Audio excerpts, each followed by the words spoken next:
Fala galera, vamos lá.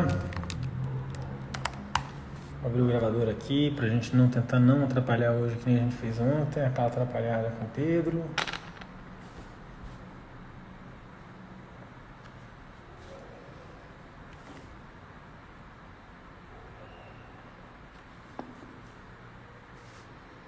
Fala pessoal, bom dia não, né? Boa noite já. Hoje a gente vai tentar, diz a lenda que a gente vai conseguir falar com o Marcelinho Ciavaglia. Oi Thaís, tudo bem? Ele treinou durante a semana, então teoricamente vai dar tudo certo, a gente vai conseguir falar com ele.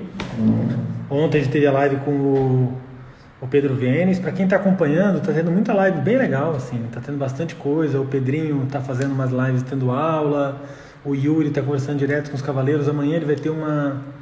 Eu não comecei ainda não, Dudu, vou começar só às 8 em ponto, estou aqui só enrolando para deixar o povo entrar. Amanhã... acho que amanhã às 6h30 eu vou confirmar o horário. O Yuri Conde vai fazer uma live com o Pedro Cordeiro, que é júri, e que eu acho super legal, porque ele vai falar aí dessa... Enfim, dá para tirar dúvidas de julgamento e tal. Quem quiser depois mandar pergunta pro Yuri.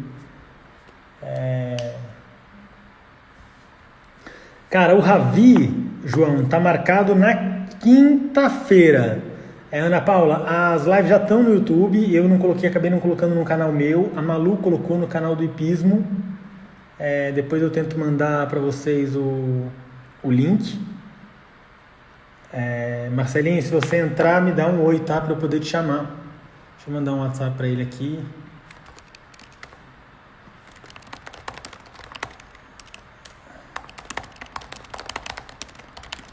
Vai ser na quinta-feira. Sexta-feira a gente vai ter o Rodrigo Pessoa. Super legal, ele falou um pouco hoje na live dele mais cedo, que ele ligou para um monte de cavaleiro, foi bem legal. E ele confirmou que ele vai estar aqui na sexta. E sábado tem o Yuri Mansur, domingo tem o Bernardo Alves. E aí durante a semana a gente tem hoje Marcelinho, amanhã tem o Musa, quarta tem o Chiquinho Azevedo, quinta-feira o Ravi. É isso. Essa é a agenda por enquanto. Para outra semana eu não fiz ainda a agenda. Gente, se alguém vê o Marcelinho entrando, me avisa para eu tentar chamar ele. Porque é sempre essa emoção, né? Até a pessoa entrar a primeira vez e a gente aprender a fazer, é um pouco mais complicado. E acho que semana que vem o próprio... Aí, Marcelinho entrou, boa. Só aceita a conexão aí e deve dar certo. Ah, garoto! E aí? Sim. Tudo bem? Tudo beleza, e você? Tudo ótimo. Bom, prometido, né? Semana passada a gente teve aí uns contratempos. Eu não fazia, né, que tinha que atualizar, enfim, não sou melhor cara nisso aqui, não. Mas, enfim, Mas deu certo, aprendendo. deu certo, estamos aí. Eu vi que você treinou durante a semana e é uma história que, enfim, acho que você é um dos caras que eu queria falar logo do comecinho, então fiquei bem feliz que deu certo. Onde é que você está? Quando você chegou? Você está já no Aras ou você está ainda na casa? Eu cheguei semana passada, na sexta-feira, isso, na quinta-feira, e aí fiquei numa casa à parte. E aí, essa semana agora vim aqui ficar com os meus filhos. Já tenho ido ao Aras montar.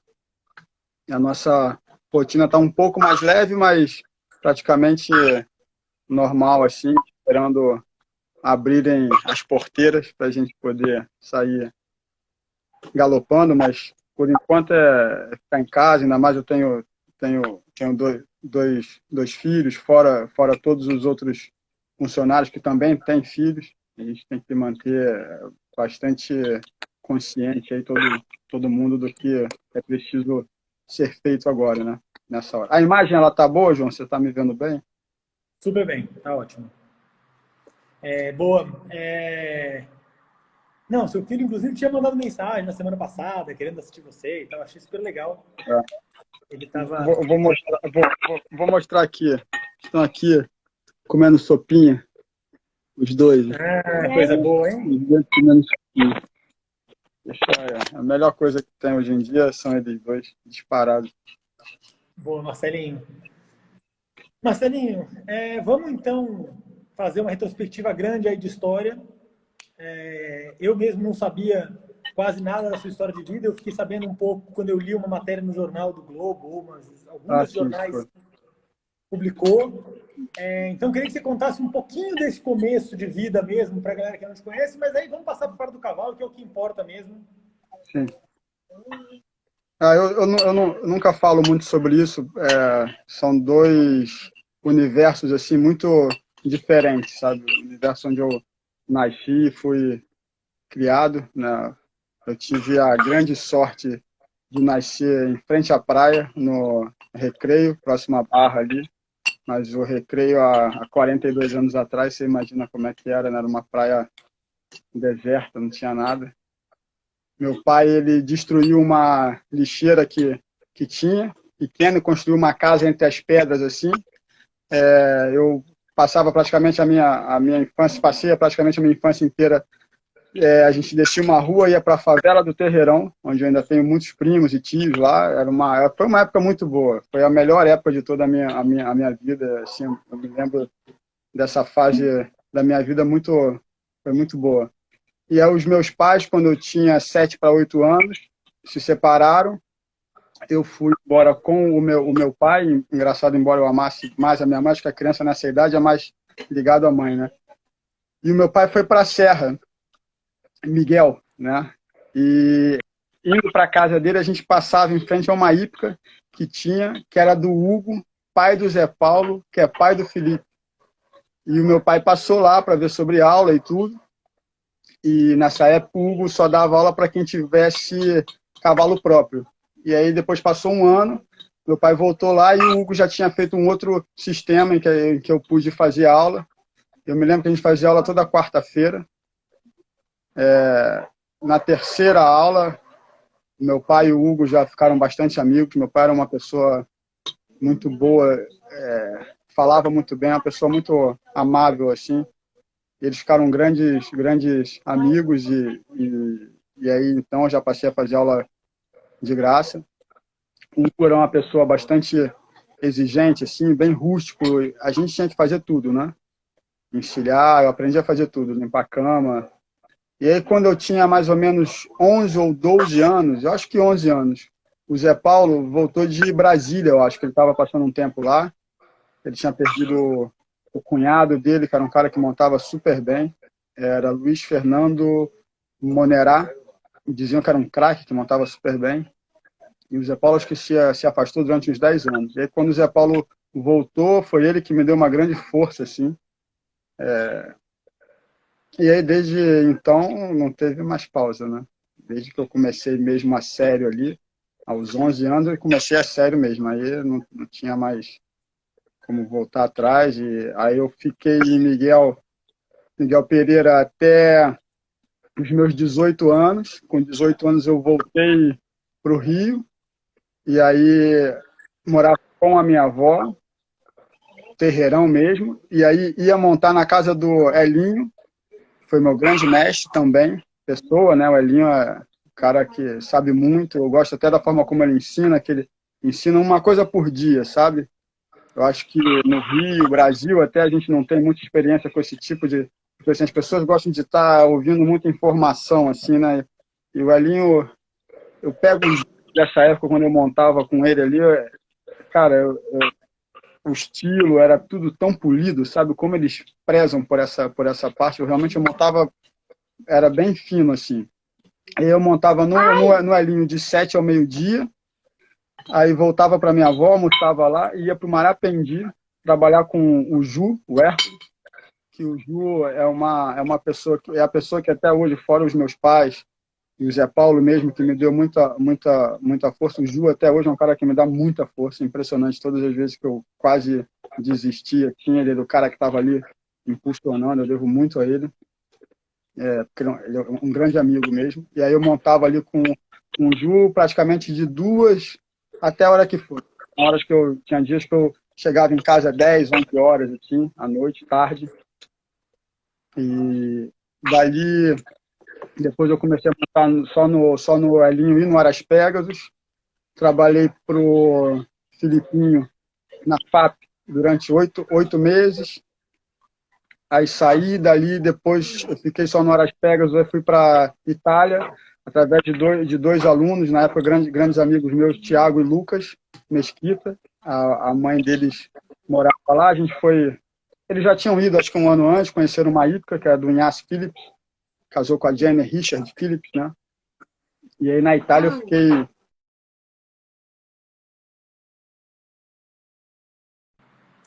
Peraí que travou, Marcelinho. Peraí. Aí Boa. Volta para a Itália porque travou. na Itália eu fiquei 2 anos lá, voltei, fui para São Paulo, fiquei acho que 6 meses, 4 meses em Sorocaba, mais 3, 4 meses em Mariporã, voltei para o Rio, fiquei um ano, aí fui para o México, montei no La Sila. Montei um ano lá, foi uma experiência muito boa.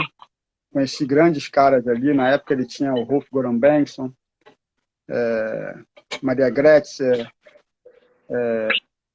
Jerome Duberlan, que ali eu vi que o cara realmente era fora do normal. Enfim, ele tinha um time muito, muito bom. Frank Slotak. E aí, de lá, eu voltei e fui para o Rio, fui direto para Teresópolis, graças a uma grande amiga minha, madrinha do meu filho mais novo, a Paulinha. A Paulinha, ela montava no Golf Clube, eu comecei a dar aula para ela, era a minha única cliente. Eu me lembro que eu Paulinha alugava uma casa. Lindenberg? Exatamente, exatamente. Paulinha é uma grande amiga.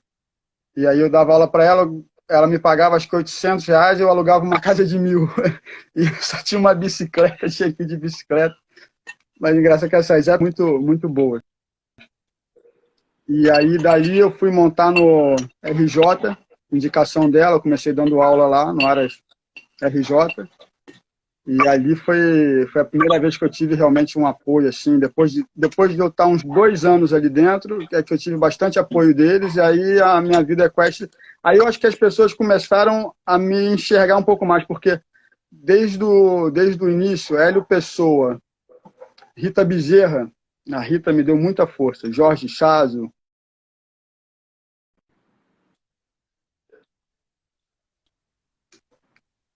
Foi aí eu. Tá indo, tá indo. Tá travando um pouquinho, mas tá indo. Mas, enfim, a Rita foi outra que me deu bastante apoio. Então, essa turma mais grisalha, digamos assim, eles já me viam como eu sou hoje em dia. Não é que mudou muita coisa.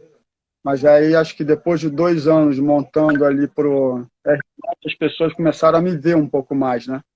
Eu tive um pouco mais de visibilidade, digamos assim. Tá. E aí, é isso. Eu acho que você falou várias coisas legais que a gente pode abrir um pouquinho. Primeiro, eu achei muito legal você falar que talvez os momentos, os anos mais felizes da sua vida foram no Terreirão, porque, de modo geral, as pessoas têm uma visão de favela muito ruim, né? Então, eu acho muito legal, muito importante você falar Sim. isso.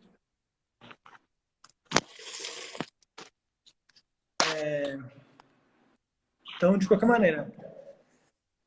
Eu ouvi dizer, me contaram que você tinha medo de cavalo quando você começou a montar, confere? Eu tinha que ter medo porque eu montava com o Hugo. O Hugo, o Hugo era louco. Vocês não têm noção do que era montar junto com o Hugo. Ele era um cara que saltava grande prêmio na época dele e ele não tinha distância.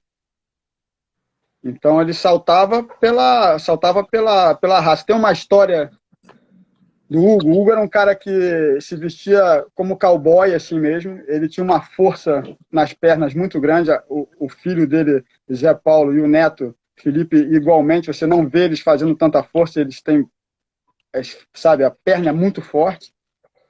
E aí o Hugo gostava de dar umas voltas assim, juntava uma turma dia de sábado, uns 20, e fazia umas voltas de 3, 4 horas montado, e tinha umas pirambeiras, uns barrancos. E numa dessas vezes tinha que saltar, o pessoal foi indo, e aí chegou uma época que uma hora que foi acompanhando os trilhos do trem, e aí tinha uma parte que não tinha um trilho, era uma pontezinha, e por onde a gente tinha que passar era um vão de...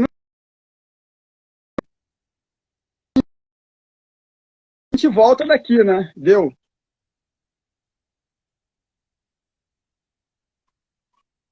Tá indo aí, Marco? Tá indo aqui. Você tá Acho que é falando do onde que eu do tô. trem, Tô no... desculpa. Não, pode ser a minha Isso, aí. internet. Pode, não sei se a minha, ela também tá boa, que eu tô no sítio aqui.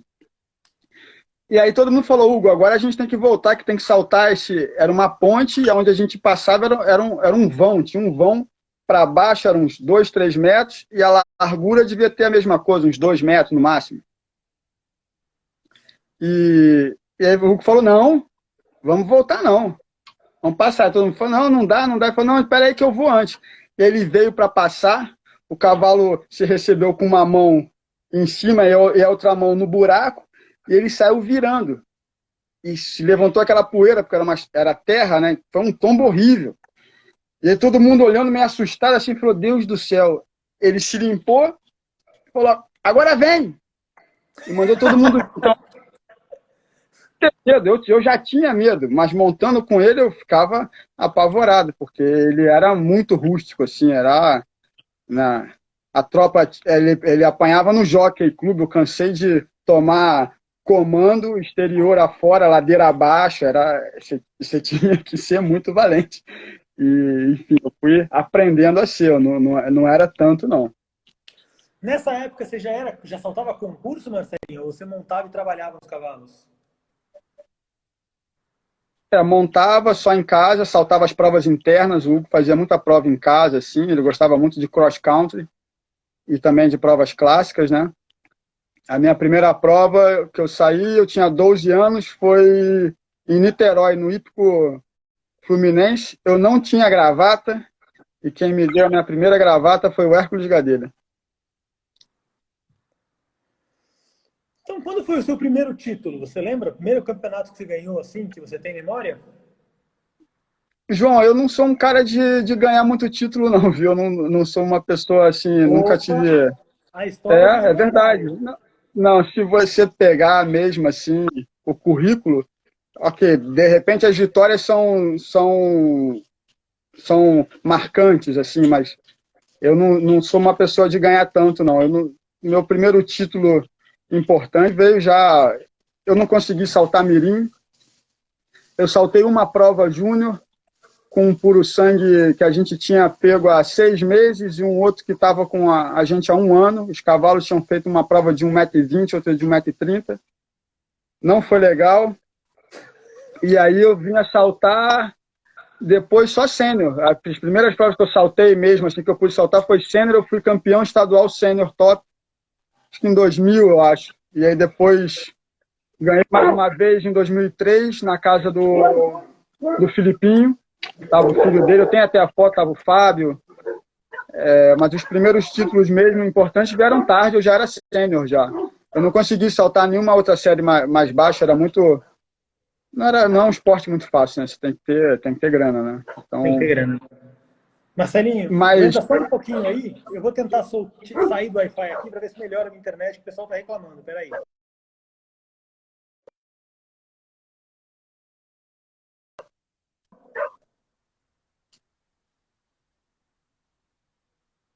Gente, depois dá uma notícia aí se melhorou ou piorou. Marcelinho, tá me ouvindo? eu estou ouvindo você bem. A tua imagem agora ficou ótima. Tá, então botei no 4G aqui que a internet de casa deve ter dado algum problema. É um esporte que é isso, né? Ele é muito caro. Então, mas quando você foi lá para a Europa, você foi para a Itália e tal, você foi para trabalhar. Você não era, você já saltava sênior, não saltava? Já saltava sênior, já tinha um título, já tinha ficado em 4º lugar no Grande Prêmio da Santa Amaro, 5º lugar no Grande Prêmio Agroman, já tinha feito umas provas boas já. Que cavalo você montava nessa época? Você lembra desses cavalos, não? Chamava Fênix de River, um cavalo que compraram do Aras Método, pelo que dizem, devolveram ele 2 vezes para o Aras Método, e aí um grande amigo meu, faleceu até, fez o parto dos meus 2 filhos, Eliezer Semo, comprou ele para saltar 80 centímetros. E aí eu fui tirar as férias do Alexandre, irmão do Ju. O Alexandre dava aula no Aras Pegasus. Só um instantezinho só. Fernando, o Bel não pode ver se o Massai fica quieto, não ver se prende ele. Eu tenho cachorro aqui, eu tenho 15, então os cachorros estão ali latindo a beça. Desculpa, não sei se está saindo bem o áudio, mas... Para mim tá tudo bem. Tá. E aí o Alexandre foi para a Europa, eu acho, para passar as férias e tudo. E ele falou, tem como você ir lá montar, olhar os meus alunos e tudo. E aí quando eu montei o Fênix, eu falei, esse cavalo aqui, acho que ele pode fazer mais. E aí o Alexandre acabou não voltando. Mais de 80 centímetros. Ele saltava isso daí, 80, 1 metro, sabe? Para ele 1 metro já era enorme. E aí o Alexandre acabou ficando pela Europa, e eu passei a montar mais no Aras Pegasus. O Fênix, ele ficou muito bom, saltou os grandes prêmios aqui, depois lá fora, eu fiz segundo lugar com ele em 2 grandes prêmios seguidos lá, mas o Fênix ele demorou 3 anos para ficar pronto, sabe? Foi uma construção. Eu sou muito grato, assim, por a minha vida quase ter sido mais lenta, ter dado uma volta mais longa para fazer tudo, porque eu tive que aprender a chegar aonde eu queria, mas a me manter. Porque quando você quer chegar, mas você tem recurso, sabe? O problema é quando você quer chegar, você chega por um atalho e depois que você chegou, você não se mantém, você perde tudo. Você perde tudo, você tem que reconstruir aquilo tudo do zero. E aí você aprende de uma forma muito mais sólida, porque você sente na pele de um jeito que você parece que ativa um instinto de sobrevivência que você fala, opa, eu tenho que... Então o Fênix eu falava, eu não vou conseguir repor. Então como é que eu vou fazer para construir que ele chegue, depois que ele se mantenha lá e que ele dure a vida inteira? Ele vai ter que durar a vida inteira, vai ter que estar com 20 anos saltando bem, porque eu não tinha outro. Então, e aí o Fênix foi para a Itália e tudo. E na Itália foi bom porque fui eu, Thiago e o Lucas passar um tempo lá com a mãe dele, tinha saído perto assim.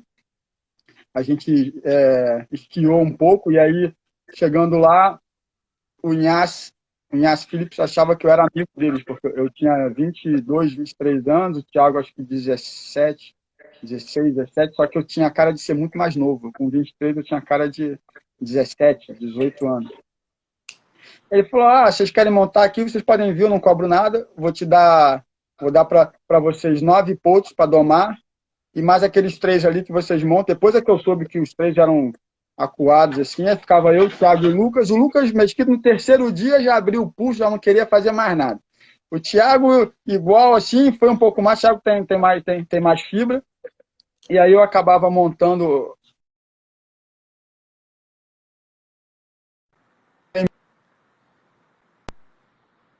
Acho que deu uma pausa. Eu tenho muito orgulho. Eu tenho muito orgulho porque o Thiago Mesquita, durante essa época, teve uma reviravolta muito grande na parte equestre dele, assim, que eu me lembro muito bem o dia e isso me deixa muito, muito alegre, sabe? E aí, o dia que o Inácio me viu montando, a gente fazia câmera. Eu montei um dia, ele me perguntou por que eu estava fazendo cama. Por que você está fazendo? Estou fazendo cama porque você pediu para montar, tinha que fazer cama. Ele falou, não, você vai em casa, arruma suas coisas e volta para cá, eu quero você aqui. Aí eu voltei para casa, em 4 meses, arrumei as minhas coisas, assim, que eu tinha bastante coisa, bastante aluno, né? Eu não queria deixar ninguém, assim, largar aí, então até ajeitar todos ali, levou isso daí uns 4 meses, fora o apego à casa, né? À praia e tudo. E fazia sempre aquela última sessão de surf, que o mar estava bom, então se esticou um pouquinho mais. E aí foi uma época muito boa. 2 anos lá, eu não devia ter nunca voltado, nunca. Isso aí foi uma besteira muito grande que eu fiz, mas eu era jovem. Foram 2 anos assim que eu fui tratado como rei. O Zé Reynoso me zoa que eu sou o príncipe aqui, mas lá eu era rei. Lá o rei era eu, não era ele, não. Lá o rei era eu. E quando você foi para lá, você falava italiano, inglês, alguma coisa? Não, nada. Eu lia e escrevia bem em francês. Mas eu não consigo, quando o francês fala, é diferente de quando a gente lê ou escreve, porque eles vão aglutinando as terminações e eu não entendia tanto. E E aí, depois de 20 dias, eu já entendia tudo. E aí, passei esses 2 meses lá, eu acho que foram 2 meses. Quando eu voltei para casa, eu só pensava italiano. Pensava em italiano. Quando eu voltei, depois de 4 meses, eu cheguei lá falando fluente. Eles até acharam que eu tinha feito algum curso, alguma coisa. Mas quando você quer, né? Quando a gente quer, a gente aprende. E nada melhor do que estar lá e só ouvir aquilo ali. Foi uma época muito boa. Hoje você fala quantas línguas, Marcelinho? Acho que muito mal a minha, mas, mas eu arranho o francês, o italiano, o espanhol e o inglês agora melhorou um pouco. Tudo autodidata, assim, nunca estudou essas línguas em colégio, essas Só coisas? francês. Francês eu tinha aula com uma senhora, muito gente boa, e aí eu fiz aula mesmo, ela me passava toda a conjugação dos verbos, mas imagina, eu não falava francês, eu vim falar francês agora em Wellington, não falava francês desde os meus 23, 24 anos, quase 20 anos atrás. Você acaba que perde um pouco, mas lembra, né? Você lembra um pouquinho ali, e depois de uns dias você pega tudo de novo. Massa, Marcelinho. Aí agora, qual foi para você o momento mais marcante, o seu título talvez mais importante no esporte até hoje? Acho que em 2015 eu fui campeão e vice na mesma edição do Indoor, em São Paulo. Tava todo mundo, tava o Dodo, o Rodrigo, o Pedro Venes, o Cássio, tava todo mundo. O PP acho que ficou em terceiro. Então foi uma prova boa. Claro que cavaleiros tops, né? Rodrigo, Pedro, Doda, Cássio. Aliás, eu conheci o Cássio em Wellington agora, adorei, uma pessoa espetacular. Eles não estavam com a tropa principal deles, né? Estavam muito bem montados, mas, enfim, ser primeiro e vice. Esse último grande prêmio no Rio agora foi muito bom, porque eu ganhei o mini grande prêmio no sábado, e domingo eu ganhei o grande prêmio, ganhei em casa ali. É muito bom ganhar em casa, eu sempre quis colocar o meu nome ali naquele troféu. Mas para mim, assim, isso de conquistas com visibilidade, né? Acaba que, por exemplo, para mim, uma conquista muito grande do ano passado foi eu ter saltado o Teron no Rio, no Mini Grande Prêmio. Ele ganhou o Mini Grande Prêmio. E aí a Ana Vens, da Forrider, falou: você tem que saltar o Top Rider. Eu não ia saltar, porque tá você e o Zé páreo a páreo ali. Eu falei: eu achei que eu estava em oitavo. Estava lá para trás. Falou: não, vocês estão tete a tete ali. Eu falei: eu não vou saltar o conto, porque ele já está com uma outra história para ser feita. Acho que eu não vou. Eu falei: não, acho que eu vou e salto o Teron. E aí, saber como eu treinei o Teron, não, uma pessoa sabe. O Shebinha, ele foi lá experimentar uma filha do conto, e ele me deu uma ajuda, não tinha ninguém para me dar uma ajuda para saltar, e o Shebinha me deu uma ajuda, então ele viu como eu treinei, e aí subi o Teron do Mini para o Top Rider no Grande Prêmio, terminar em terceiro. Isso para mim foi uma vitória, mas aí só eu sei, o Sheba também sabe, aí ele fala por conta dele, mas eu sei como eu fiz o treino, que foi, sabe, de que maneira eu cheguei, saí de uma prova aqui, coloquei numa. Isso para mim é uma vitória muito grande, sabe? Conseguir fazer esse tipo de coisa, é, isso sim ganhar. Isso me deixa, sabe, eufórico. Mas acho que de visibilidade essas duas provas foram provas bastante emocionantes. Bom, hoje o seu principal cliente, né, o seu principal patrocinador é o Aros RJ. Já há quase 9 anos. Mas eles nunca trouxeram, pelo menos eu nunca não lembro de ter visto um cavalo chegar aqui já com 10 anos pulando a prova grande. Não, não. Os cavalos primeiros que eu peguei eram duas éguas de 13 anos, que saltavam 1,30 m. Uma saltava que a Pietra saltava 1,20 m, 1,30 m, e aí eu subi elas para os grandes prêmios. Na época era aquele circuito Oi Serrimar. Era enorme. Eu fazia 4, 8, 12, 0, mas eu consegui subir, mas a Pietra, por exemplo, o controle dela não era muito, muito fácil, mas os do RJ esses que eu salto hoje em dia, eu monto eles desde que eles têm 5 anos, assim. E hoje em dia, graças a Deus, eu conto com outros grandes clientes que são mais do que clientes, sabe? São pessoas, eu tenho muita sorte nisso. A Tânia Loeb é uma grande amiga, uma cliente amiga. A Fabiana, uma cliente, sabe, espetacular, amiguíssima. A Roberta, a dona do Aras, onde eu monto, ela me ajuda muito. Constantino, assim que eu vim para cá, me deu um apoio muito grande. A gente tinha que resolver algumas coisas, uma tropa dele que ele tinha ali, uma égua que acho que ia para a filha dele, que estava um pouco em dúvida, um outro potro que também não estava assim, com muita expectativa nele. Eu acabei vendendo ele até para o Thiago Mesquita, ele era muito bom potro, vendemos ele super bem. E nós ainda temos, acho que, duas éguas na cria ainda. Enfim, eu tenho assim, pessoas ao lado. Ekaterine, que é a minha única aluna hoje em dia. Eu hoje em casa eu tenho pouquíssimos alunos. Engraçado que ano passado eu ia me dedicar, eu fiz um plano, falei, quando virar o ano, 2020, eu vou me dedicar a saltar muito menos prova e dar bastante clínica. Que ano passado eu dei várias clínicas e foi assim 100%, né? As pessoas gostaram muito. Eu falei, acho que eu vou focar um pouco mais nisso. E de repente apareceu esse lance de ir para o Wellington e tudo, e né, mudou um pouco a minha vida. Fala um pouquinho dos cavalos, então, da história, assim, os que foram mais marcantes, e um pouquinho da história do conto, que já me falaram que é uma história bem legal. Que ele é um cavalo mais Bom, tardio, assim, né? Demorou a. é, vou começar pelo conto, então. O conto eu comecei a montá-lo depois que eu estava no Aras RJ já há 1 ano. Eu comecei a montá-lo e estava virando 5 anos. O rapaz que montava ele nessa época não estava indo super bem, ele desviava muito. E aí eu comecei a montar o conto, e aí durante os anos, virou 5, virou 6, aí nos 6 anos ele já se mostrou um pouco mais assim. No final dos 6 anos a gente começou a encher algumas éguas com ele, acho que no final dos 6 ou dos 7 anos.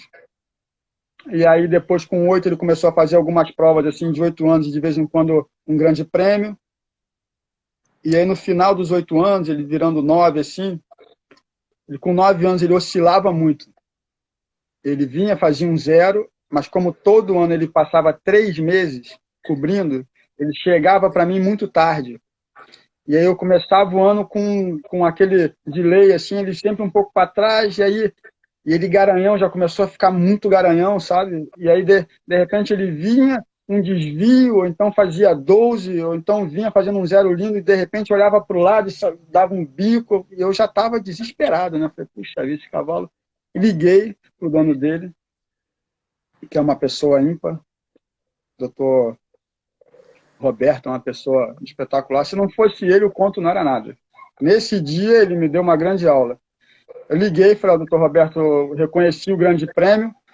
Na Paulista aqui está difícil. Eu quero pedir desculpa, porque o conto está oscilando muito. Não sei, né, no que eu estou errando ali, enfim. Ele falou, Marcelinho, você vai fazer assim a partir de hoje. Você vai colocar o galope que você põe, a distância que você põe, e se esse cavalo fizer 30 pontos, o problema é dele. Daqui a 2 anos e meio, você me liga, se ele tiver igual, você reclama da mesma coisa.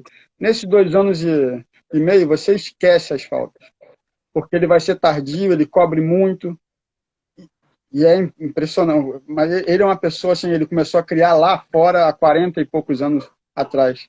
E, cara, eu saltei aquele grande prêmio nesse dia montando assim. Eu já peguei logo o número 2 de cara, que era uma linha de 7 lances curtos. Eu fiz 6, ele já deu um bico, depois ele pegou o triplo e mais um outro salto. Mas o cavalo terminou saltando como eu tinha visto antes.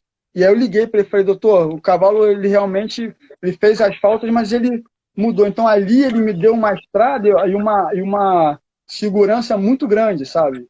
Isso é metade do caminho. Quando os proprietários e os cavaleiros compreenderem isso, se o Balubê fosse de qualquer outra pessoa, se não fosse do Diogo, fosse meu, quando chegasse lá, e o Neco, ele é um gênio, mas ia mandar castrar. O proprietário é tudo. O proprietário é quem dá o alicerce, a segurança, para o cavaleiro poder fazer. Ninguém quer ganhar mais do que a gente em pista. A gente quer ganhar. Eu quero ganhar tudo, sabe? Zerinho ou um, eu quero ganhar tudo. Mas tudo tem o seu tempo, a sua hora. Às vezes a gente monta e o proprietário quer que a gente ganhe a prova interna. Isso não constrói nada. Construir é isso aí, é o proprietário virar para o cavaleiro dele, ter a confiança. Esse senhor, ele sabe dos meus limites e dos meus pontos fortes. Ele sabe que eu não, o quanto eu sou bom e o quanto eu sou falho. Mas ele acreditou, ele me deu a chance, e aí a coisa quando tem essa, né, união, e aí o conto, hoje em dia, tudo isso que vocês veem aí. Eu tive vários outros ali, tinha uma égua que saltava junto com o conto, a Queen, RJ também é uma égua muito, muito boa. A Queen, há 3 anos atrás, ela teve uma espécie de degeneração óssea da cartilagem alar. É uma coisa mais ou menos. Tem que fazer um tratamento absurdo. E eu preferi que a égua fosse para cria. É fêmea, ela já tem um potro muito bom com o conto. Eu já tinha passado pela mesma situação com 2 éguas antes dessa, do próprio Aras mesmo, uma égua chamada Urbana, que também ganhou bastante os mini grandes prêmios e tudo, e uma outra égua que saltou só até os 8 anos, chamada Ianca, que precisaria. Eu vi passando uma mensagem ali que o Neco nunca caixaria o Balubê. Isso foi sabe, falando entre aspas, assim, né? É claro que o Neco, sendo o gênio que ele nunca faria isso. Mas antes desse eu tive o Fênix, que foi muito, muito bom. E com o Zé Paulo a gente fez bastante puro sangue inglês, assim, bastante. Tiveram alguns muito, muito bons. Ouro Negro, enfim. Mas acho que os mais marcantes foram esses aí. Marcelinho, por que você saiu do Rio e veio para São Paulo e como é que foi essa mudança? Cara, essa mudança eu tive até que fazer. Eu comecei a fazer coaching até para conseguir ter uma segurança para vir para cá, né? Eu tinha saído de Teresópolis e fui para Ípica do Rio. Me receberam super bem, foram 2 anos assim muito bons mesmo. Eu nunca fui cavaleiro de clube ou de hípica, né? Eu prefiro sempre Aras, né? A parte mais equestre, assim, mas na hípica esses 2 anos foram muito bons. Eu trabalhava apenas para esse Aras, exclusivo, né? Cara, eu tinha uma vida muito tranquila. Eu ia para a hípica, eu saía de casa entre 4 e 4 e meia, né? Bem cedinho, assim, para não pegar trânsito. Chegava na hípica ali umas 5 horas, rodava um pouco os cavalos mais novos, eram 11 ao todo. 10, 11, eu rodava os mais novos livre ali, que não tinha ninguém ainda, botava eles soltos um pouco, começava a montar lá por umas 8 horas, assim, acabava às 2h30, e aí voltava para casa. Da Zona Sul até Vargem Grande, Recreio ali, eu voltava pela orla, com uma prancha no carro, e no segundo ano eu já voltava com 2 pranchas no carro. Eu falei, pô, essa vida eu quero ela daqui a 10 anos. Sabe, eu não posso estar, porra, 40 anos, 39 anos, acomodado já desse jeito. Eu falei, não, tem que ir um pouco mais. Eu tenho que dar um sprint. E São Paulo, para mim, foi um teste. Assim, daqui, né, ou a coisa vai fluir para mais longe ainda, ou eu também posso voltar para algum outro interior aí desse, e de repente criar os meus filhos de uma forma um pouco mais simples. Mas eu tinha que vir para cá e ver no que ia dar, e acho que foi a melhor coisa, porque aqui a gente vai saltar um ranking interno e está todo mundo lá, né? Se eu conseguir disputar uma prova contra Cezinha, Reinoso, Rafael, né, Rodrigo, toda essa turma aí, que Ivo, Gui, enfim, a gente tem uma turma muito rápida, né? Então, te põe num outro nível. E foi isso. Massa. O que você tem hoje na cocheira de bom e o que está para vir? O que você tem de projeto? Cara, tem o Conto ele é muito melhor pai do que atleta. Eu Ó, já falava isso quando eu vi os posts dele ali com entre 3 meses e um ano que eu comecei a ver os posts. E aí, quando eu montei os posts, eu já tinha montado ele na mesma idade. Ele tem uma tropa muito boa. O Cartucci é um cavalo muito bom, que é da Tânia. A Fabiana Valias também, a gente trouxe uma égua, acho que é um ano atrás. Também é uma égua muito boa, acho que vai longe. O RJ eu tive lá ano passado, final do ano passado, eu vi 70 pontos. E tem um garanhão deles, que era um atleta normal e está produzindo muito bem.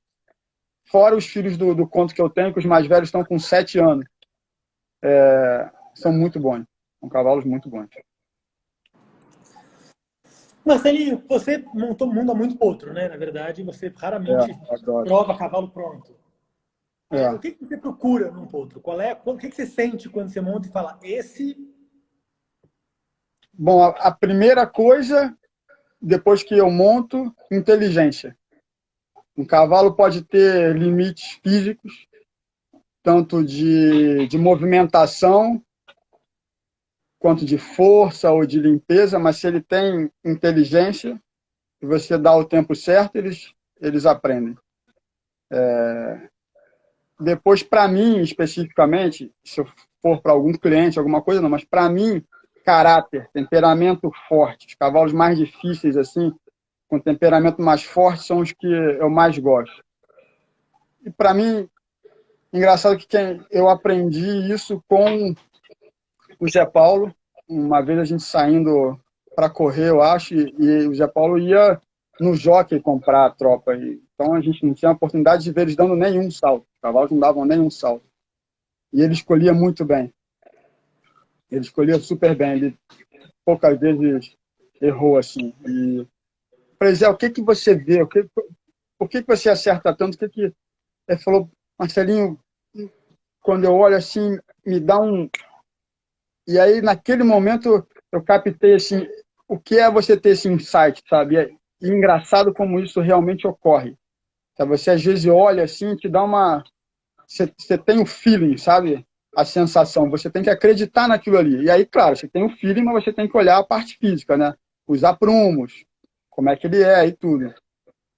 Mas esse feeling, assim, eu, graças a Deus, até hoje, eu nunca errei. Todos os potros que eu escolho eles entre 6 meses e um ano. Esses cavalos filhos do conto e outros que eu monto que tem 7 hoje, eu separei, eles tinham entre 6 meses e um ano. Mas depois que a gente monta assim, eu acho que é bem isso daí. Depois você vê como é que o corpo... Eu gosto quando eles são bastante elásticos, assim, ajuda muito. Hoje em dia eu não acho que cavalo tem que ter força.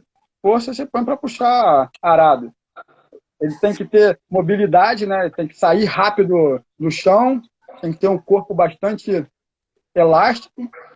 E aí, se o QI dele for bom, for alto, já é tudo. Boa. Marcelinho, só porque o pessoal já perguntou várias vezes, você tá de bota? Agora, Me perguntaram se você tá de bota. As 40 pessoas perguntando se ele tá de bota, se ele tá de bota. eu tô de bermuda. Tô de blusa polo e bermudinha. Pronto, viu? Não tá de Bermudinha. bota, Felipe. Deve ser alguma piada interna por causa de Wellington, alguma coisa assim, mas... Ah, deve ser, com certeza. Falando de Wellington, conta pra gente como é que foi a experiência. Falar foi muito bom. Aprendi muito. Aprendi muito, principalmente sobre mim mesmo. Foi uma lição muito grande, assim. O início foi ótimo. Cheguei já ganhando umas provas. Os caras, em pouco tempo, já me viram, assim, o pessoal que monta, né? No que eu fui fazer mesmo, que era a Copa, eu não fui bem, eu me saí super mal. O que me fez... Acho que quando a gente... pelo menos, eu penso assim, não creio que seja para todo mundo, mas a vitória, eu acho que é só uma constatação, é só um patamar que você sabe que cumpriu, né? A derrota, entre aspas, o fracasso, entre aspas, ele te dá tanto material para crescimento, né? Você cresce tanto quando você começa a se revisar, né? porque você começa a voltar uns dias atrás. Então, na Copa eu não fui super bem, mas me fez pensar muito, e junto com a quarentena agora, está me fazendo pensar, me fez, né, pensar mais ainda. Eu vi que a gente tem que ter bastante segurança. Às vezes a gente chega lá fora e acha que a gente tem que mudar o que a gente faz aqui, sabe? Por mais que você tenha certeza, segurança, você está num outro nível, você vai participar de uma prova por equipe e você acaba ficando um pouco em dúvida, mas isso foi uma falha minha. No todo, eu vi tanta gente boa montando, sabe? Eu vi tanta coisa simples sendo feita e bem feita, que eu conheci muita gente. A tropa que eu saltei, o Conto, o Darragh Kenny já na primeira prova chegou em cima já para ver preço. O Cartucho, a mesma coisa, o McLean Ward veio em cima. Ou seja, fui bem visto. Eu tenho que agradecer principalmente a equipe do Bonne Chance, que a primeira vitória minha lá, eu estava usando as cocheiras dele ali, a equipe Bonne Chance me deu uma força espetacular. Fábio Leiva, do Ju, os tratadores todos, Samurai, Marco, enfim, Jean, todos eles ali, Pedro, Samanta. Aliás, eu tenho que mandar um abraço para a equipe do West Bagunça, senão eles vão me matar. Então, que foi uma outra parte muito boa lá, foi esses grandes amigos, assim. Mas no todo, o Wellington foi... Eu quero voltar, eu vou voltar com certeza. O que eu mais gostei é que, tirando entre os cavaleiros, que todo mundo sabe quem é quem, depois que você salta a prova e sai da pista e vai para outra parte, ali você é só mais um. Isso, para mim, é espetacular. Eu sou muito grato às pessoas que chegam, que conhecem a gente, mas você saber que é só mais um, você acorda no outro dia querendo fazer sempre mais, né? Eu chegava lá nas provas para passar o trato, eu chegava às vezes 6h30, 7 horas, já tinha gente montando, não era uma pessoa, não, eram 20, 50 pessoas. Na área FEI mesmo, um monte de gente já montando. Então você vê que, sabe, é outro ritmo, é outro foco, e isso me fez muito bem. Isso é até uma coisa bem curiosa. Para quem não sabe, eu fotografei o Longines de Paris, né? Fotografei esses concursos indoor lá fora. E tem muita gente que quer montar o cavalo de manhã, só que a pista fica fechada. A pista abre das 4 até as 5h30 da manhã. Então os cavaleiros acordam 3h30, vão para as cocheiras, montam os cavalos para trabalhar, para alongar e encurtar na pista grande. E aí voltam para a cocheira, vão dormir de novo, voltam 11 horas da manhã para saltar a prova. Então é outra realidade, né? Aproveitando isso, o Fábio perguntou, e eu acho que é uma boa pergunta, já que a gente está falando de Wellington. O que você sentiu de diferença nas provas de Wellington para o Brasil? Estados Unidos, Brasil, né? A armação é muito mais positiva, né?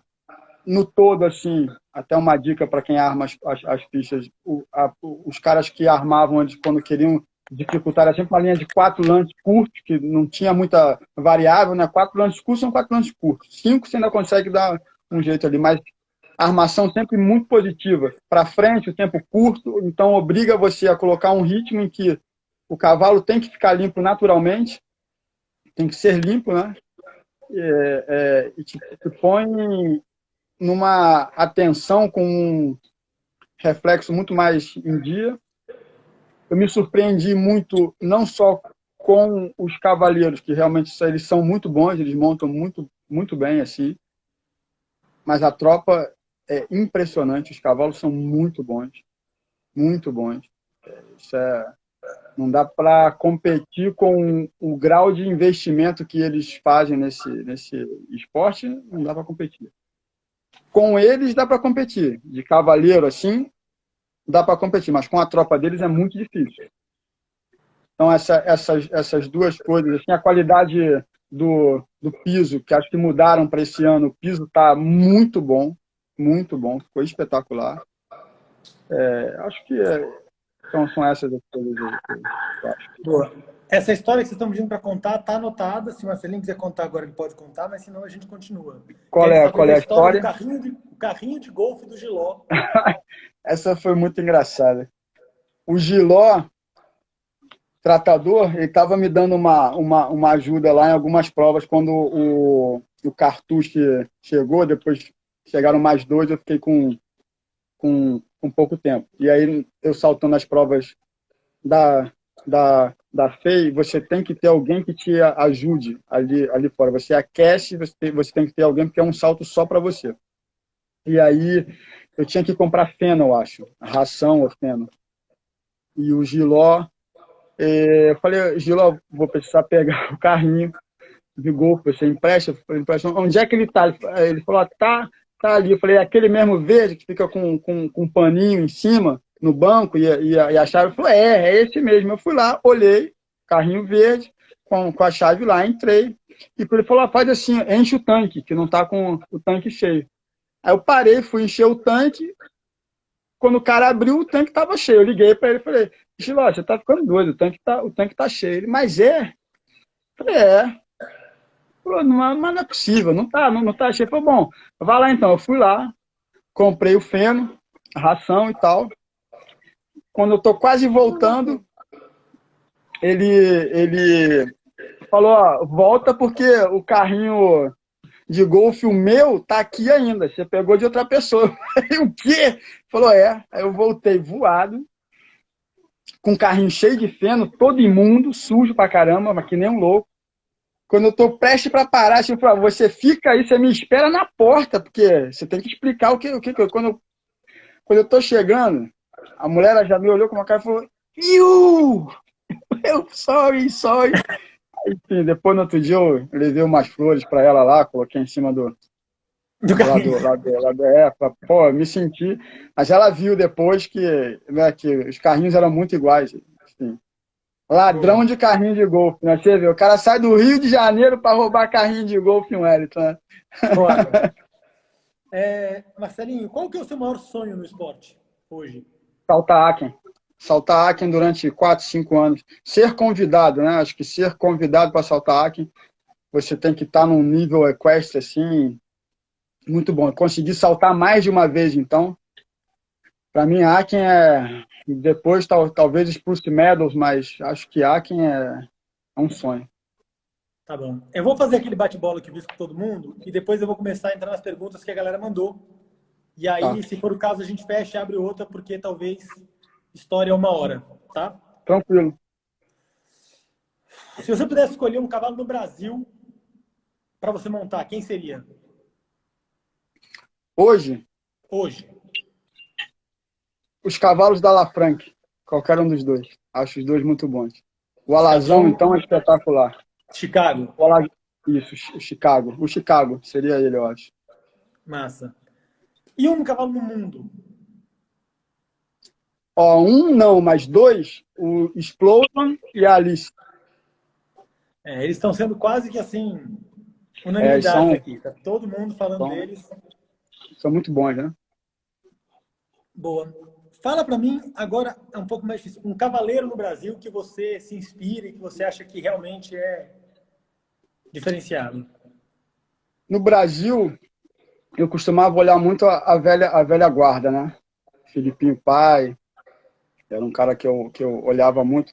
Da turma mais nova ali, eu olho para todo mundo, viu? Eu tive que aprender isso, a absorver o máximo de todo mundo. Eu acho que hoje, a pessoa que eu mais olho assim é o Zé Reynoso, porque a gente é tão oposto um do outro montando e ao mesmo tempo tão eficiente os dois, porque às vezes a gente fala oposto e as pessoas acham que o oposto é ruim, mas não é. Eu acho que até como seres humanos assim, a gente poderia aprender muito mais com as diferenças, né? A gente está sempre buscando uma coisa muito mais igual, todo mundo igual, mas entre raças mesmo, nós somos seres humanos de raças distintas e poderia aprendermos muito mais um com os outros. Aprender, quanto mais diferente, mais a gente aprende.